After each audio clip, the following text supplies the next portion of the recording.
ఈరోజు మంత్రిగా ఉన్న ఆయన ఆ రోజు కూడా 5 సంవత్సరాలు మంత్రిగా ఉన్నాడు. ఆ రోజు 5 సంవత్సరాలు ఆత్మకూరుకు కూడా ఉన్నాడు ఆయన జరగల.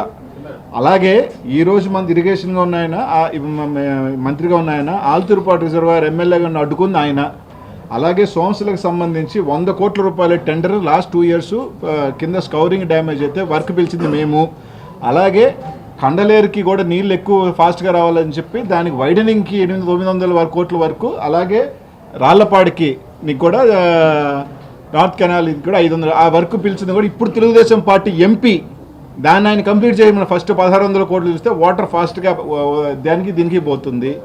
అలాగే ఆయన వాళ్ళు తెచ్చింది ఈ 2 సంవత్సరాలలో 50 కోట్ల ఇరిగేషన్ తెచ్చారని చెప్పిన కోవూరులో సంబంధించిన మలిదేవి కానీ ముదివర్తి కానీ అన్నీ జరిగింది మా గవర్నమెంట్లో జరిగింది.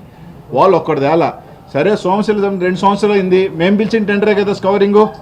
సోమశిల కింద పోయిన డ్యామేజ్ అయింది, ఆయన పోయి ఆ రోజు గొంతు చించుకున్న ఆయన మంత్రి రామనారాయణ రెడ్డి గారు 2 రోజుల క్రితం జగన్మోహన్ రెడ్డి గురించి అటెంట్ మాట్లాడిన ఆయన 2 years అయిపోయింది. ఈరోజు మంత్రి కేవలం 100 కోట్ల రూపాయల పని 19 నెలలు అయింది, 30 days కాంక్రీట్ దాంట్లో ఆయన వేయకుండా మా మీద మాట్లాడతాడేంది? అంద్రి నీవా ప్రాజెక్టుని మధ్యలో గాలికి వదిలేస్తే పూర్తి చేస్తే ముఖ్యమంత్రి గారు కుప్పంకి నీళ్లు ఇవ్వాలా, చివరికి చెరువుకి నీళ్లు ఇస్తే మీరేం చేశారు? చంద్రబాబు నాయుడు చెరువుకు కూడా మేమే నీళ్లు ఇచ్చామన్నారు. ఏం చేశారు అక్కడ? ఆ హద్రి నీవా కాలువకి ఒక తాత్కాలిక గేటును అమర్చి సినిమా సెట్టింగ్ వేసి 4 ట్యాంకర్లతో ఒకవైపు నీళ్లు పోసి ముఖ్యమంత్రి హెలికాప్టర్లో దిగి ఆ చెక్కలు ఎత్తితే ఆ నీటి ప్రవాహంలో ఆయన పూజ చేశాడు. అయిపోయింది, కుప్పం చెరువుకి నేను నీళ్లు ఇచ్చాను, అందరి నేను పూజ చేశాను అని ఆయన జాతికి అంకితం, ఒట్టి కాదు జాతికి అంకితం చేశాను అనేసి ఆయనేమో హెలికాప్టర్లో ఎగిరాడు. కింద ఇంజనీర్లు ఏం చేశారంటే ఈడ పెట్టిన సెట్టింగ్ ఇక్కడిది కాదయ్యా, సెట్టింగ్లో ఉన్న గేటు వేరే ప్రాజెక్టుది, ముఖ్యమంత్రి కోసం తీసుకొచ్చాము అని చెప్పి వాళ్ళు క్రేన్లు పెట్టి అది ఎత్తుకుపోయారు. కూడా భూమి వీల్చేసి బురద కూడా లేకుండా ఈ లోపల చుట్టుపక్కల గ్రామాలు హెలికాప్టర్ ఎగిరింది చూసి వచ్చారు. ఎవరు ఆపారు? ఆపినప్పుడు ఎవరు ముఖ్యమంత్రి ఈ రాష్ట్రంలో? అది కూడా మర్చిపోయారా? అంటే మీరు ముఖ్యమంత్రులుగా పనిచేసిన విషయం కూడా మర్చిపోయారు.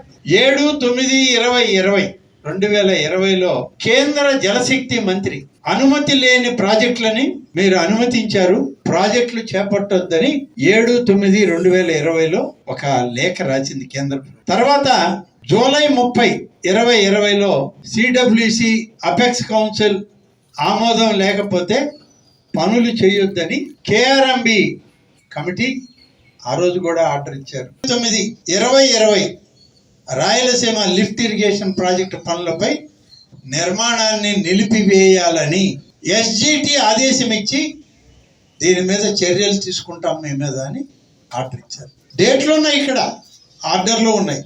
2021 తెలంగాణ రాష్ట్రం మీరు చేసేటువంటి దాని మీద ఫిర్యాదు చేస్తే కేఆర్ఎంబి మరొకసారి ఇచ్చింది ఆర్డరు.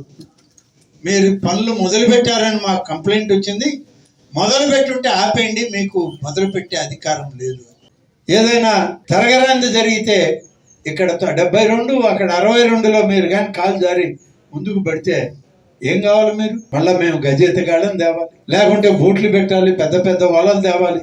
వలలు అంటే మా దగ్గర ఉంటాయి సంవత్సరంలో 2 రకాల వలలు ఉన్నాయి ఇక్కడ కూడా. ఆ వలలు వేసి ఎట్లా ఒకటి బయటికి లాగుతాం. కానీ అంత అవసరమా మీకు? బాగున్న దాన్ని చెడగొట్టడానికి వస్తానంటారు ఏమయ్యా?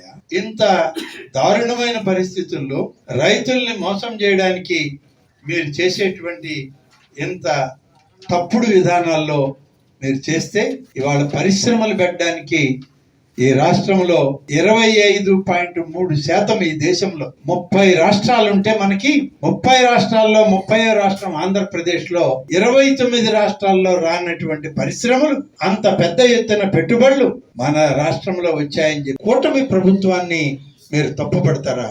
మమ్మల్ని మీరు తప్పు పెట్టే ప్రయత్నం చేయడానికి మీరు చేసిన దరిద్రం, మీరు చేసినటువంటి పాపం, రాయలసీమ రైతాంగాన్ని పట్టి పీడిస్తున్నటువంటి మీరు మా మీద వేయడానికి ఒక ప్రయత్నం చేశారు. మీ 5 ఏళ్లలో లెక్క చూసుకోండి జగన్ రెడ్డి గారు, 102 సాగునీటి ప్రాజెక్టులని ఈ రాష్ట్రంలో ప్రీ క్లోజర్ చేసి టెండర్లు పిలిచినవి కూడా ఆపేసి పనులు చేయొద్దని చెప్పినటువంటి ప్రభుత్వం నీ హయాంలోనే జరిగింది, మా టైంలో కాదు.